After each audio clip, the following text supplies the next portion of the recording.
So we'll get started. So welcome to everyone. As always, I'm so grateful to all of you for joining in. It is such a wonderful sadhana going through Bhagavad Gita together with you.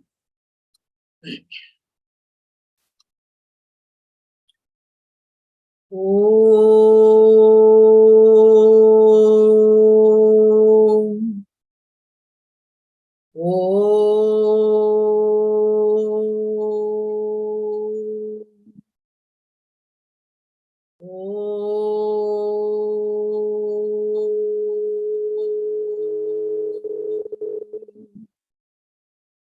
Om Sahana Vavatu Sahanau Bhunaktu Sahaviryam Karavavahai Tejasvinavadhitamastu Mavit Vishavahaihi. Om Shanti Shanti Shantihi.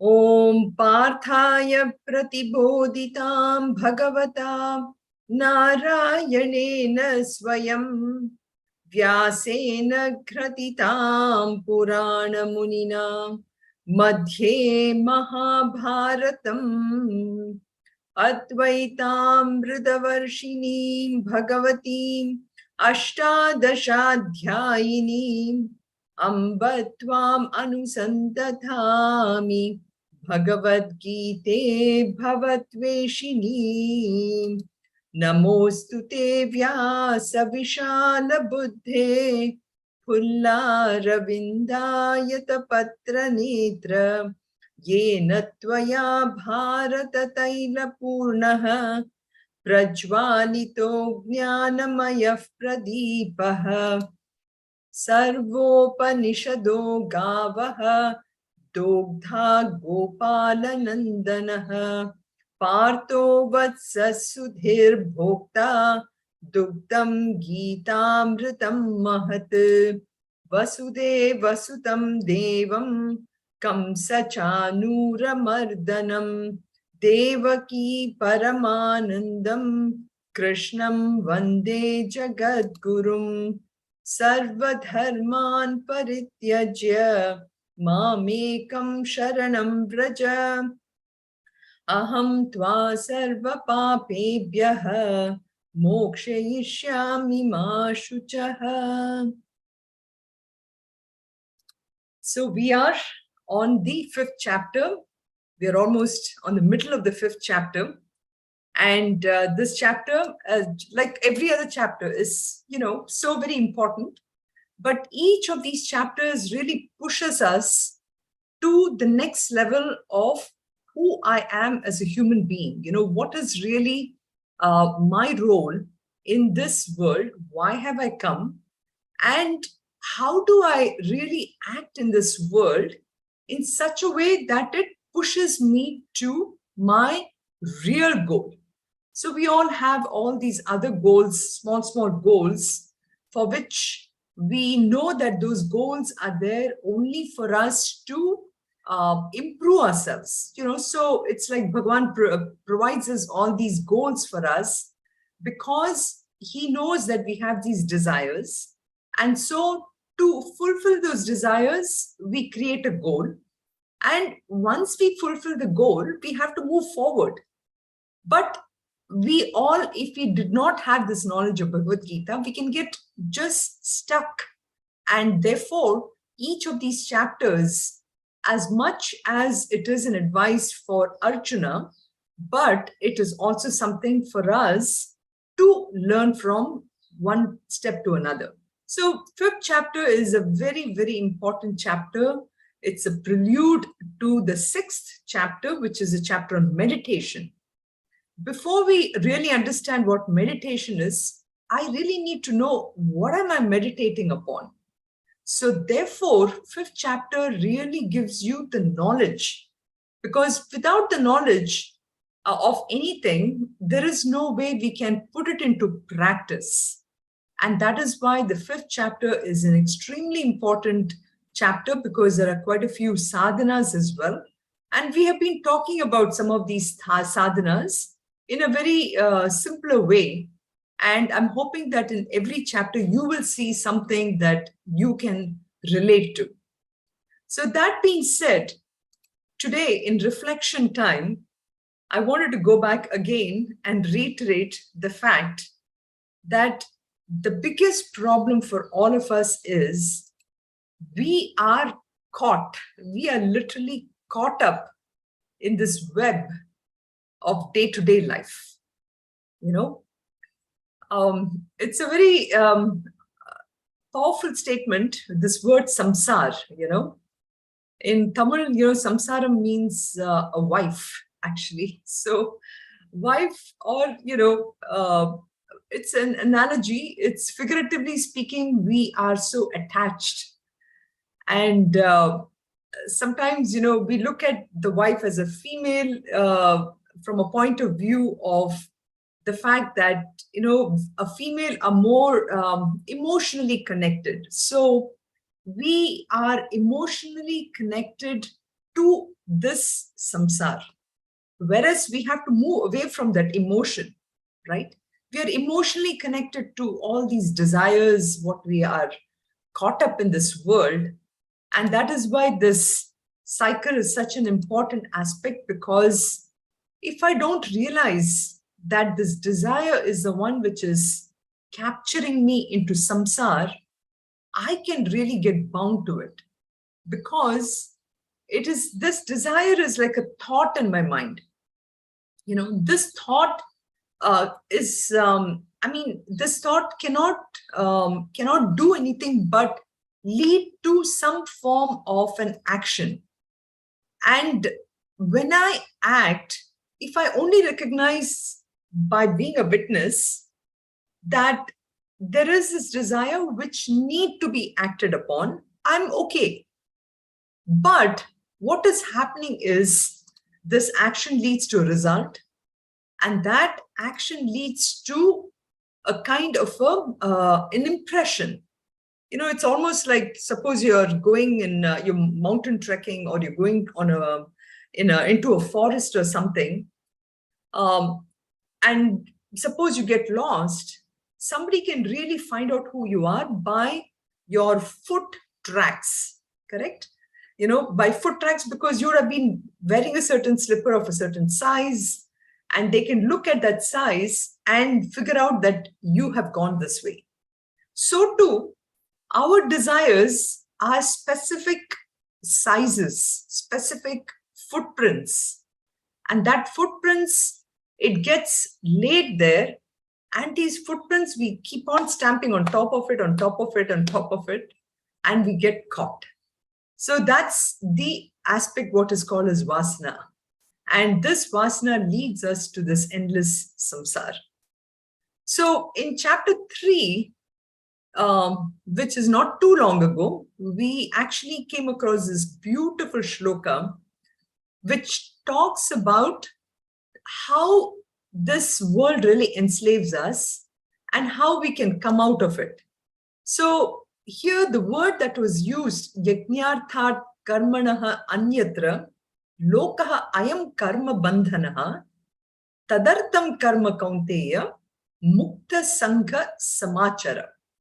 So he's, Krishna is telling Arjuna, see, if you perform these actions, like was shown in this previous thing here, if you perform these actions by looking at what is in it for me, I'm just doing this because I have to be happy, then you can get bound. And this word is very important, bound. You really get into a kind of a bondage. So Krishna is offering a solution. Any action, anything that you do, try and see how you can do it not for the sake of an attachment, because I am doing for somebody who is very important for me. And that importance can be either me or somebody close to me, like my children, my husband, my parents, but try and see how you can do it in such a way that it benefits a larger community. So many times, we may do something for our children. That doesn't mean I should not do for my child. But I should always see that by doing something for my child, am I depriving somebody else from this particular action? Like, for example, I'm taking my child to a school, and I know some of you are in the role of a grandparent. So maybe when you're taking your grandchild to a school and you're giving him, a candy or something like that, make sure you give him not just one candy, maybe a box of candies, because who knows when he's going to have a candy, there are other kids who are around who will also want to have a candy, right? So by doing that, I'm diluting the effect of what is it that I'm doing for myself.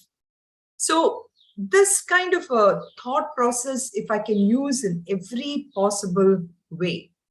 And again, I've said this before, I mean, in our culture, we always have this, like whenever I make something in the house, I don't do it only for just a few of us or who is there. Always make something extra, because you never know when a guest will come to the house.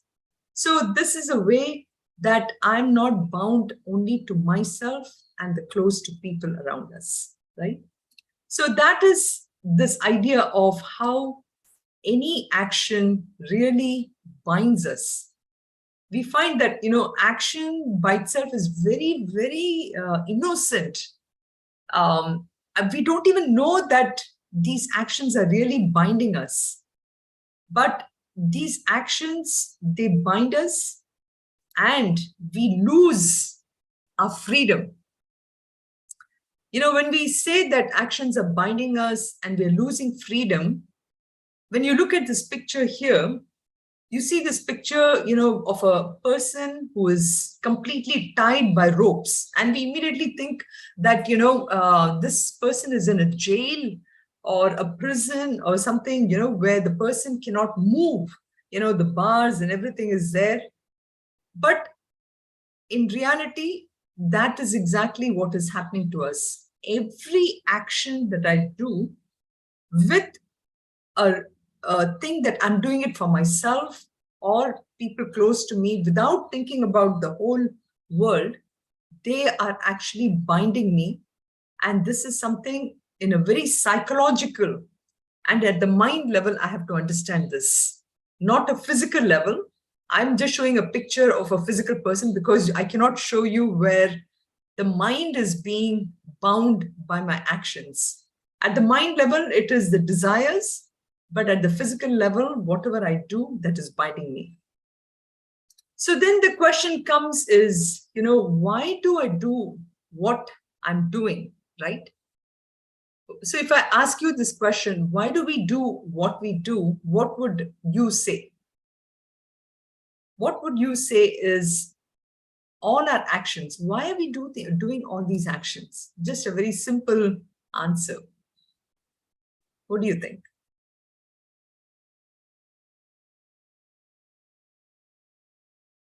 Anything, because as I said, every action is such an innocent thing. I invite people to my house. Why do I do it? I cook something. I go to work, everything. There is a reason why we do it, right? Yeah, Madhuri?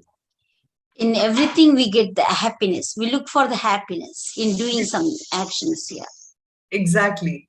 It's simple. I do it for the sake of happiness. But the question is, so we are doing for happiness, but I expect that happiness will continue to be the way it is, right? But we get things thrown at us, things that really seems to come out of nowhere, right? Because whatever we are doing today for the sake of happiness, they don't last long. But I don't know that, I don't know that because I continue to do my work thinking that my action will lead to long-term happiness. But these actions are limited.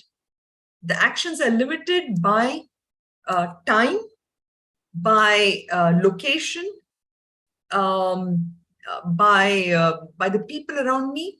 There are so many things which really limits the action that I do.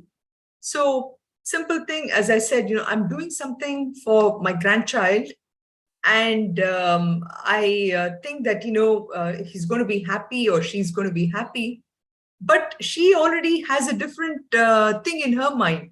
I may take some, say, lollipops, or I may take some nice dress or something. But for whatever reason, that day, the child is not in a mood. Maybe a week later, the child will be in a better mood.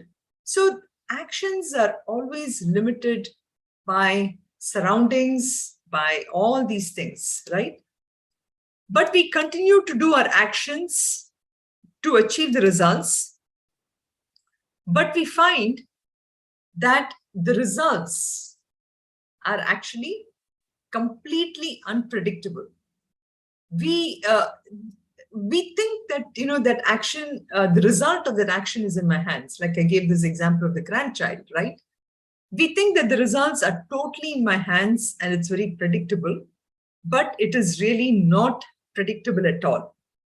And because of this unpredictability of these results, what do? We think that, oh, okay, today it didn't happen. Maybe tomorrow it'll be okay. So I'm banking on time that it'll do that for me. But even then, it doesn't do that. In the meantime, what happens is, because these results are so unpredictable, I keep on doing the same thing again and again and again. And what does that do? That basically leaves all these tracks, as I said. And my mind, this is such an important thing to think about, when I'm doing something to get this happiness, when the first day it doesn't happen and the second day I do it, my mind becomes more and more focused on that action, and unknowingly, because of the fact I kept on doing the same thing over and over again, that leaves this thing called vasanas. And in computer language, it's nothing but cookies, correct? Because I go to the web, I may be on Facebook or something, and on the Facebook, I would see an ad for something. And this is a real story, because when I go to Facebook and I see an ad from HBR, HBR is a Harvard Business Review, and Harvard Business Review would have some kind of a nice article. And I look at that and I say, okay, I need to read this article. Then I go to HBR to read this article. And that's it, I'm hooked, because that's what HBR wanted me to do. It wanted me to get a subscription of, I don't know, $100 or whatever. It's huge. HBR is a great magazine. So I end up, getting hooked to it. And this is exactly how we do it. This is exactly what happens. So the timing of results being so unpredictable, now what happens is that I may get the results today. I may get the results tomorrow. I may get the results. I may not get the results at all in this lifetime of what I have. So the timing is so unpredictable. But in the meantime, I spend my time doing, thinking that I will get. And this is exactly how I get totally bound to this world, this samsara. And that is why we are here. We are here to understand how this is happening. And this is really the essence of why Bhagavad Gita is so very important. Now, how do I get out of this? How do I untie myself? What do you think? How can I really get out of this shackles? How can I prevent myself from being bound? Any thoughts?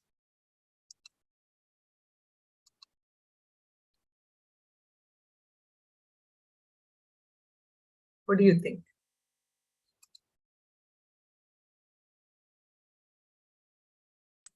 You need to do action without any expectation.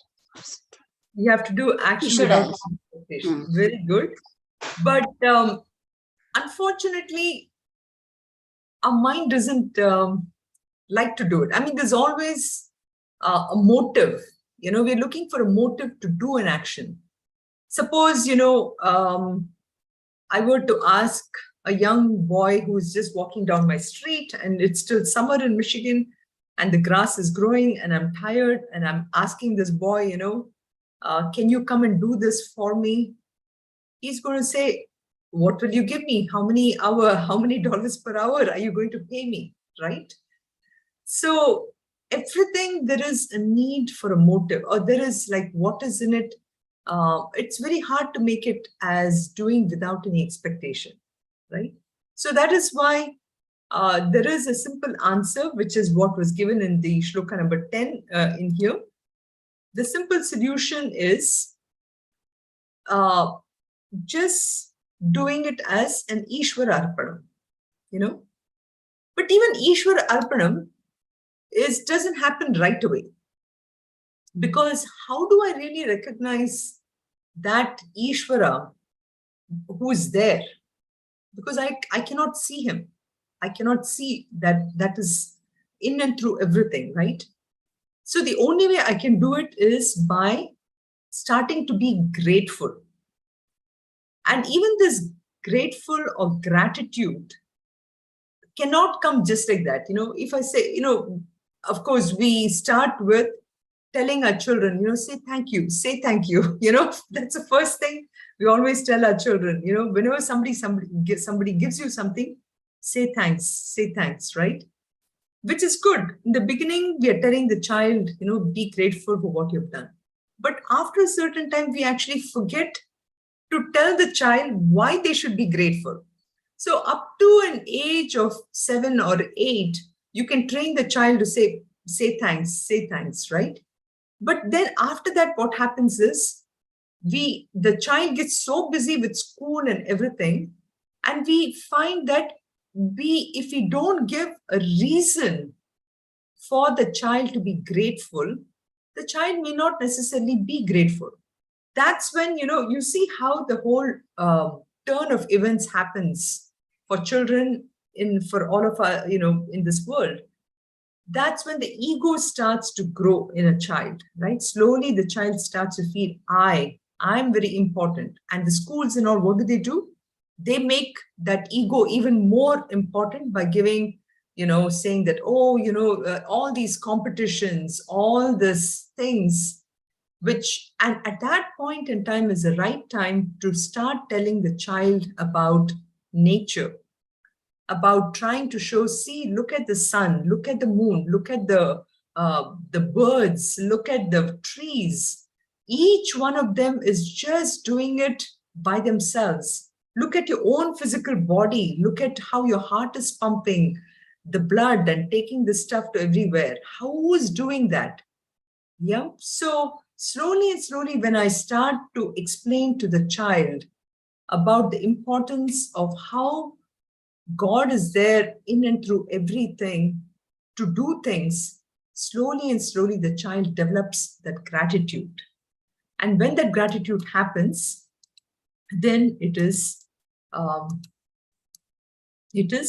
becomes, there's less amount of stress, there's less amount of, the child doesn't feel very competitive or anything. So I have to make that mind slowly and slowly listen to me. Slowly and slowly listen to the fact that I'm not that ego. And that starts from that age of 8 to 10, and slowly start to make that mind free from the ego, make the mind free of an attachment to only me and myself, but slowly and slowly get the child attached to a higher self, that higher self who's performing, who's helping me in so many different ways. And we have talked about this before, about this Pancha Yajnas, right?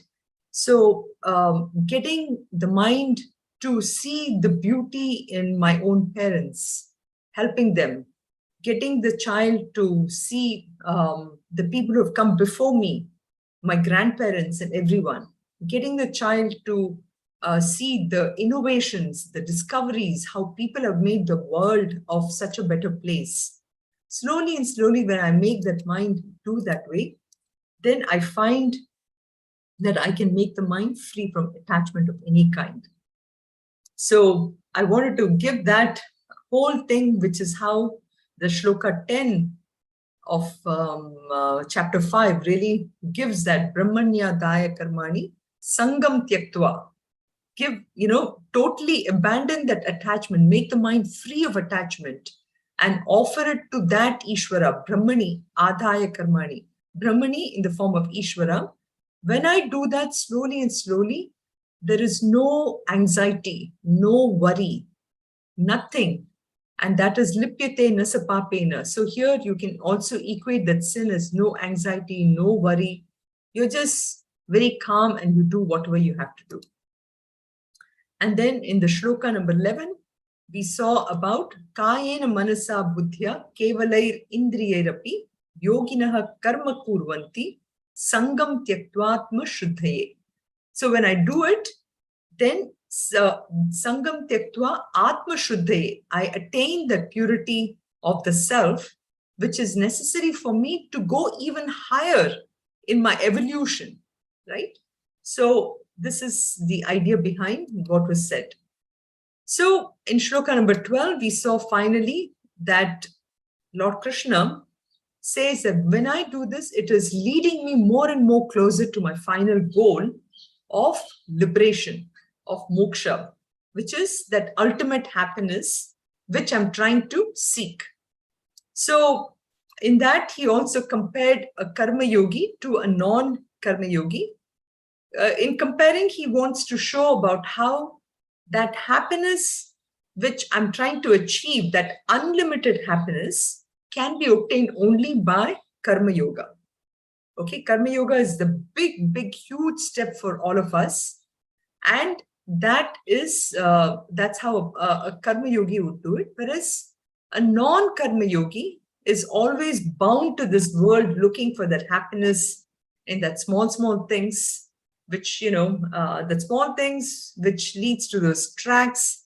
And he's trying, and when he's, exhausting their vasanas, it's not that he doesn't get the happiness, he does get it, but they are in such small amounts that he thinks that that small thing is the ultimate happiness, but that small thing is like a balloon, like a father, when he makes a big balloon and the child is happy, after some time the balloon will burst. That's what the big balloons are meant for. And the non-karma yogi or the person who's looking for happiness in this material objects is like the child for the balloon, So it bursts, and then again he wants another colored balloon.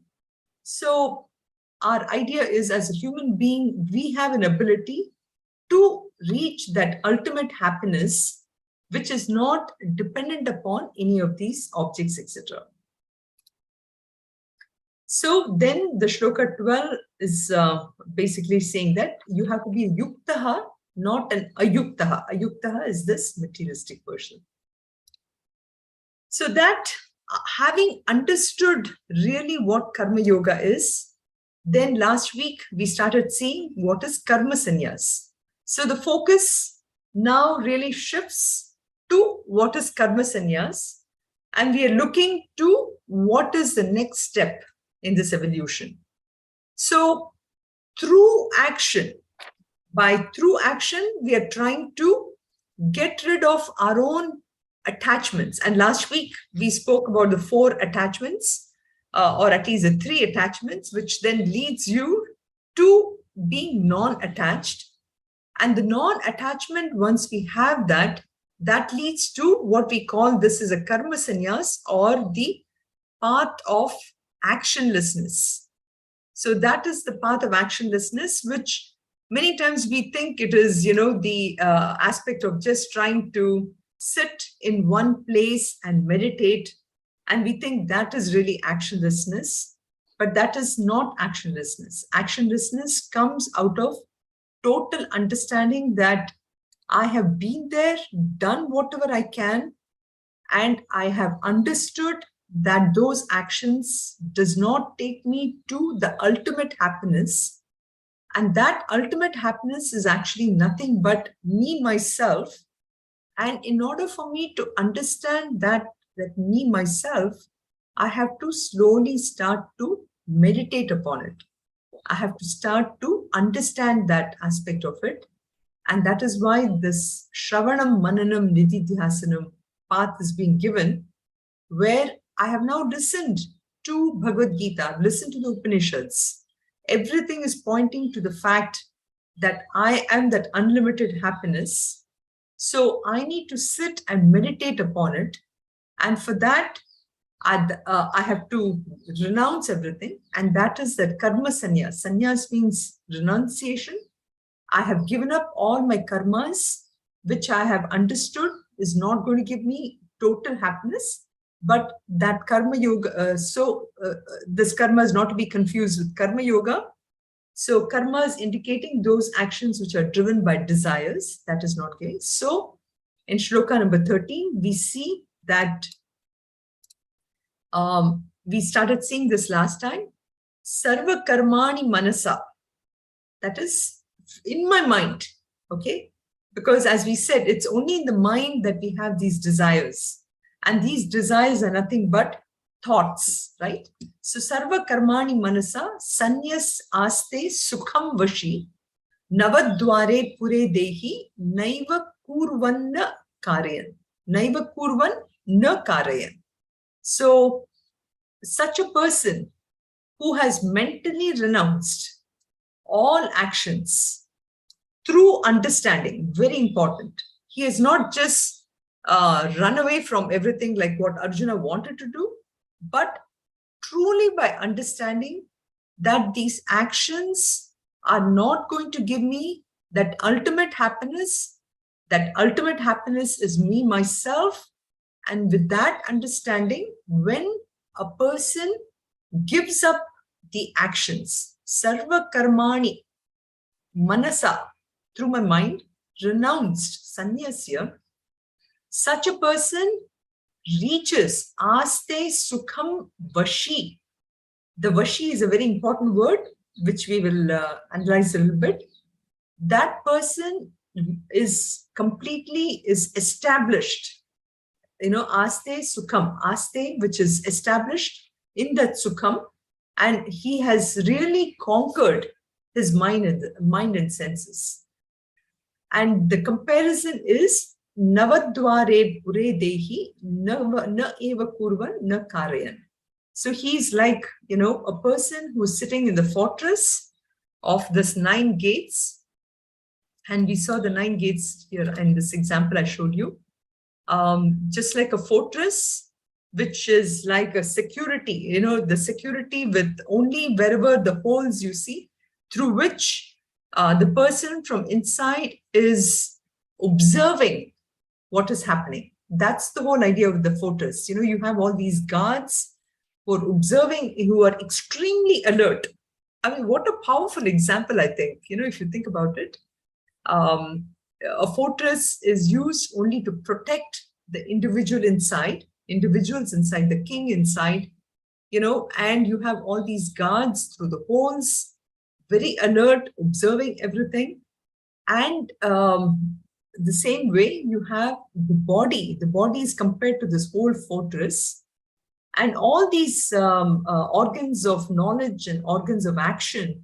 So 2 eyes, 2 ears, the 2 nostrils, the mouth, the anus, the urethra, all these 9 entrances through which literally we observe the pleasures and everything. That part of it, the person inside is extremely alert by it. So, and is a witness to everything that is going on. And so that is how this Navadware Pure Dehi is explained here. It's a city of 9 gates, and the person sitting inside is neither a doer nor an enjoyer.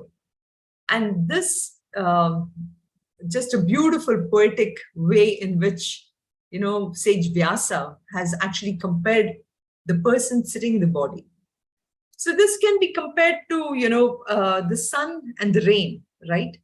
So we see that the sun is there doing, all it is that it's emitting sunlight. That's it. And you see that, the rain is formed because of the clouds.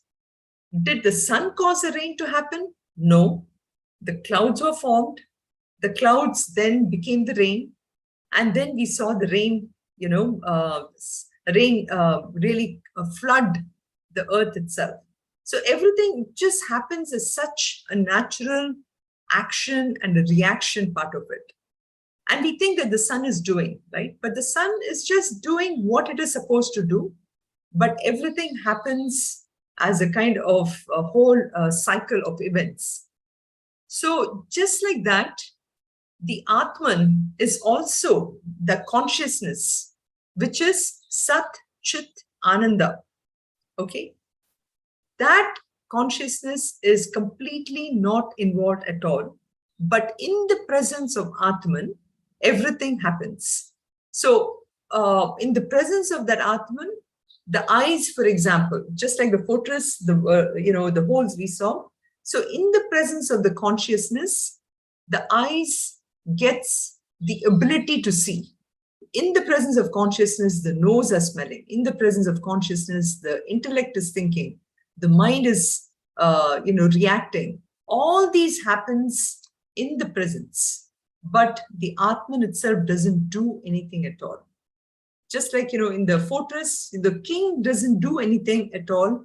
All the guards and everyone are looking. The guards can be looked as his eyes and nose and everything. They're all doing that. But the king himself, remains untouched. So that way, the Atman is also acting. So that's why I put this Navadware Pure Dehi, Naiva Kurvan Na Karayan. So, Navadware Pure Dehi. Pure, just like we have in India, at least I know we don't have these words in US, but like, Kanpur, Pur, Kanpur, Nagpur, right? So that's how this Pure means referring to the city. And when you think about, again, it's really such a powerful word. In just one word, there is so much built into it, just like how in a city you have all the things that makes up the city. You have the government, you have the schools, you have the hospitals, you have the metro stations and the airports. Everything is in that Pure, right? So Sage Vyasa didn't have to, this is again a beauty of Sanskrit language. The word you say Pure, it encompasses all this. So Sanskrit language being a language of brevity, each word can explain all this. So this Navadware Pure Dvehi, so in just word Pure, indicating how as a human being I interact with so many things in this world, but it is only through my equipments. Indriyarteshu vartante, this shloka where the senses are playing with the sense objects there, but I myself am not really involved. I'm giving the ability for the senses and everything to do it, but I myself am not involved. That's the beauty of this. So this shloka is very powerful from that point of view. It really points you to understand that Sarva Karmani Manasa Sanyasyasi Sukham Vashi Navadware Pure Dehi Naiva Kurvanna Karayan. I myself am not doing anything. What am I doing? I am just enjoying myself. Sukham Aste. I am totally content by myself. I'm happy. I don't do anything. That's how he's living, So very powerful.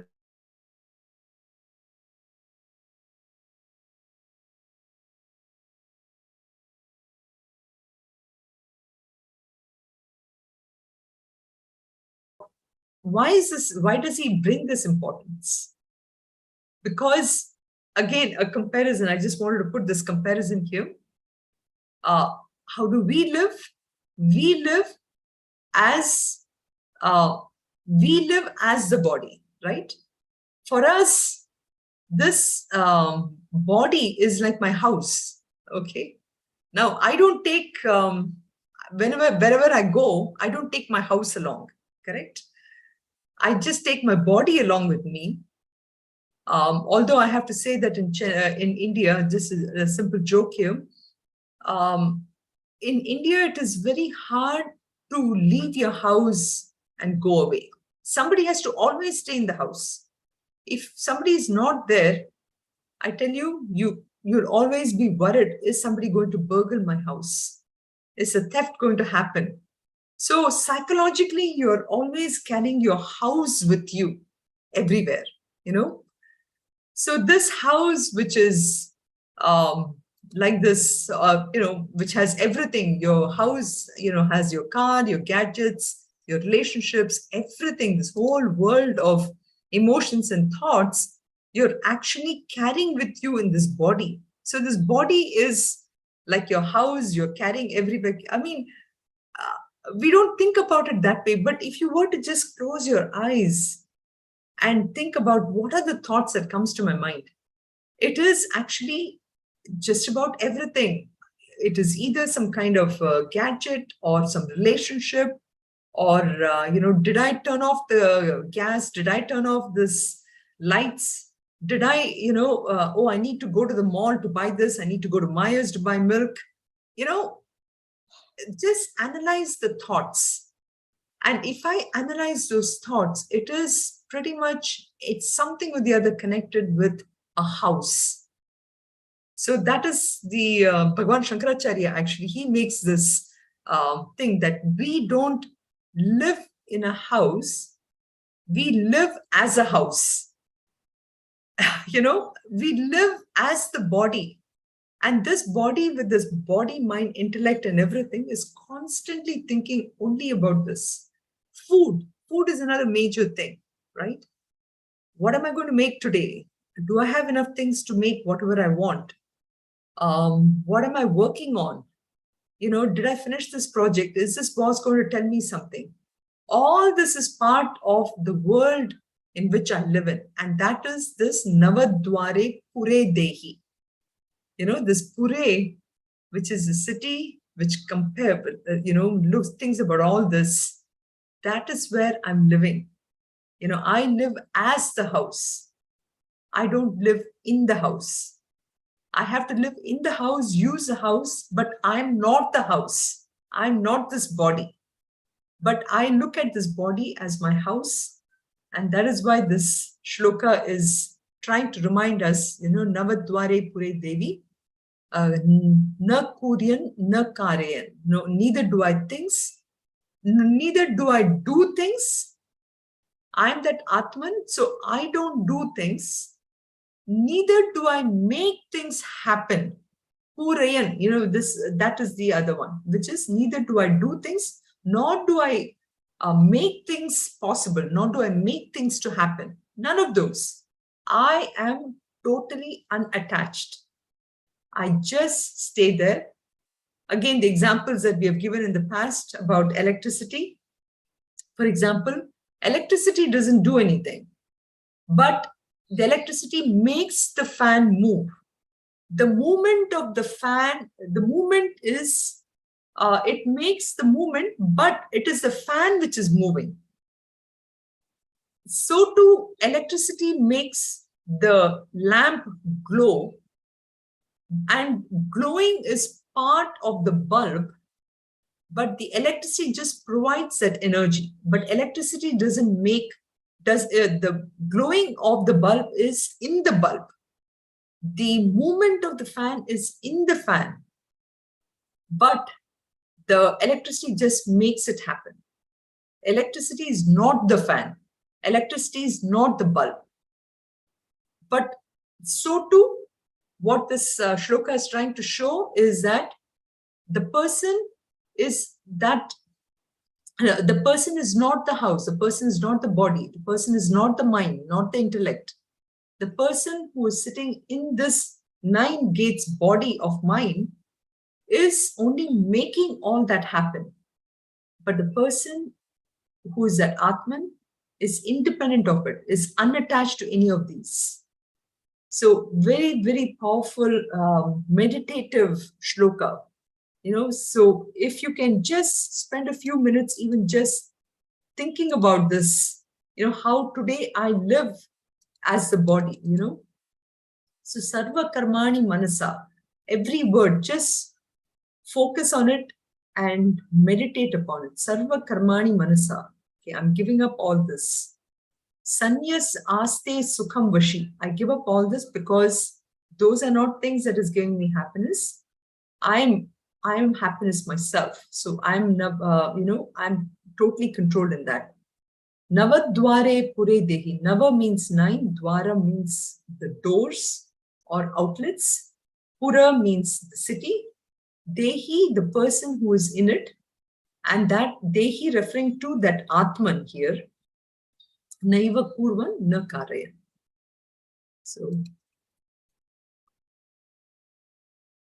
So that is that was shloka 13 which we saw. Now let's look at what shloka number 14 is. So 14 is an extension again of this shloka where he's going to refer to that absolute Chaitanya or that absolute consciousness.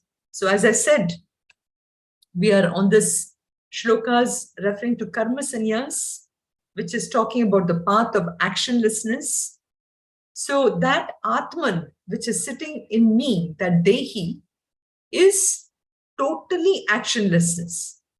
Now, it is not doing anything at all. So there is that part within me, which is completely actionlessness and which is acting. Just like the bulb. The bulb has electricity flowing through it and the bulb is glowing, right? So now the focus is shifting from that. If you can see, the first few shlokas up to 12 was all about action. What are we doing for action and how we are acting? But these shlokas are all about the actionlessness part of myself. So let's chant this one. Nakar trutvam nakarmani. Nakar trutvam nakarmani. Lokasya srijati prabhu. Lokasya srijati prabhu. Nakarma phala sanyogam. Nakarma phala sanyogam. Svabhavastu pravartate. Svabhavastu pravartate. Nakartrutvam nakarmani. Lokasya srijati prabhu. Nakarma phala sanyogam. Svabhavastu pravartate. So, what is the characteristic of that Atman who is sitting in this Navadware Pure, in this 9-gated city? What is that particular Atman's role? Well, the role is that there is really no role at all, because that Atman neither is a kartrutva. Kartrutva, that is not doing anything. So there is it is not an agent of doing anything. Neither is it na karmani in this word, nor is it creating. So, na kuryan and akarayan, the phrase that was there in the previous shloka, it is a continuation of that. That Atman is neither a doer, nor is it making anything happen. So, lokasya srijati, does the sannyasin cause for the world, nor is he concerned. So, this is again the description of the person who is moving towards that actionlessness. So, sannyasin, the person who has given up, who has renounced all that action. So, that person does not even cause anything for the world to happen. So today, for example, when we have Steve Jobs or Google and all of them, they are creating applications for us, and making this life in this world comfortable to give us that happiness which we think is what this world is all about. So typical people live in this world thinking that, all these latest technology companies are making this world a better place for me to live in so that I can really enjoy, right? Now, in the shloka, he's trying to say that ultimately, that in order for the world to be a better place, that world doesn't exist for me because I am not part of that world. So that is why he says, I don't cause for the world to happen. Now, such a person, na karma phala sanyogam. Such a person is not even concerned about whatever the action the person is doing as to what the results will come out of it. So again, going back to what I presented in the beginning, where I said the results are unpredictable. So this person is not even concerned about the results. So who cares about the unpredictability or predictability of results? Such a person is not living in the world for any kind of fruits of action. So svabhavaha tu pravartate, but it is very nature that determines them. Again, going back to the fact that ultimately that person itself recognizes that aham brahmasmi, I am that consciousness. It is because of me that the world is around me. I make the world happen, but I am not the world. That is the nature, but it is very nature that determines them, that very essence. He recognizes that he or she, just giving that example of the bulb, so that bulb is, I'm not that glow of the bulb, but I make that glow happen. Swabhava, that is the essence of who I am. So he doesn't cause the world to happen, but the whole world happens. Just like the example of the sun also, what I gave. The sun is there, the sun is providing light and everything, but it's up to me based upon my needs when I take the sunlight and do something with it. The sun is always there shining. So the shlokas are pointing towards how I need to shift my focus from the doing part to the non-doing part of it. So that is the thing. So this example is like this Pac-Man video game. Just to give you one or two examples here. The Pac-Man video game, or if you go to Disney World, like in this Disney World example, you see these two girls who are sitting in the seat here. And pretty soon what happens is they go through all these, through the simulations, okay? Through the simulations, they go through, because they are taken through like really at heights and shown that they're part of this huge world. You can see the world at the back. Or sometimes, the whole thing becomes dark and they feel that as if they're, into a cave or whatever, right? But even through all this, nothing has happened.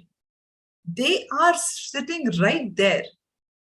The whole world is going around them and they get pushed and pulled and everything. But nothing really happens to them, right? So that's what this svabhavastu pravartate, I am that essence. Nothing is really happening to me. I am just motionless. I'm just sitting in my own place. I hope you like this example. I just thought about this example and I said, okay, this would be, bring out what the essence of it. So to this Pac-Man game, video game, I haven't played this game, but I'm sure many of you must have been already aware of this game because your children would have played it. Your grandchildren are probably getting into it, and at least maybe not this particular game, but something similar to it. So it's a computer grain, it's all just illusions. You think everything is moving around and all that, but in reality, there is just everything. The computer is creating an illusion for you that these things are moving around. There is this guy is moving, and there's some ghost is chasing him and all that. These are the ghosts. It keeps chasing you through all these maze, so this world is like a maze. We are being chased around all the time by something or the other. And we think, we are being chased and I'm going through all this anxiety and everything. But in reality, nothing is happening to me. I am that infinite consciousness. Nothing. I am not moved anywhere, nothing. But because of my identification, my attachment to all the things, I think that I am moving around, I'm being chased, and this whole world is such a complex thing. All this is all only in my mind. So how important it is for me to disengage myself out of the world and focus on really who I am. Because only when I know who I am will I reach that ultimate happiness or that eternal happiness. Correct? So that's the whole idea about these two shlokas. I was hoping that I would do shloka 15 too. At least let's chant that, because I know it is already 9:31. Let's chant this, and we will do this next week. Nadatte kasyachit papam. Nadatte kasyachit papam. Na chaiva sukrutam vibhuhu. Na chaiva sukrutam vibhuhu. Ajnanenavritam jnanam. Ajnanenavritam jnanam. Tena muhyanti jantavaha. Tena muhyanti jantavaha. Nadatte kasyachit papam. Na chaiva sukrutam vibhuhu. Ajnanenavritam jnanam. Tena muhyanti jantavaha. We will look at the meaning in depth next time. These shlokas are very powerful and they are kind of deep. So if you have any questions with recognizing what is the difference between karma yoga and karma sannyas, or where I've tried to bring about this distinction of the same person who's doing versus the same person who's now actionlessness, who's now totally actionless, please do send me some thoughts and we can address this next time.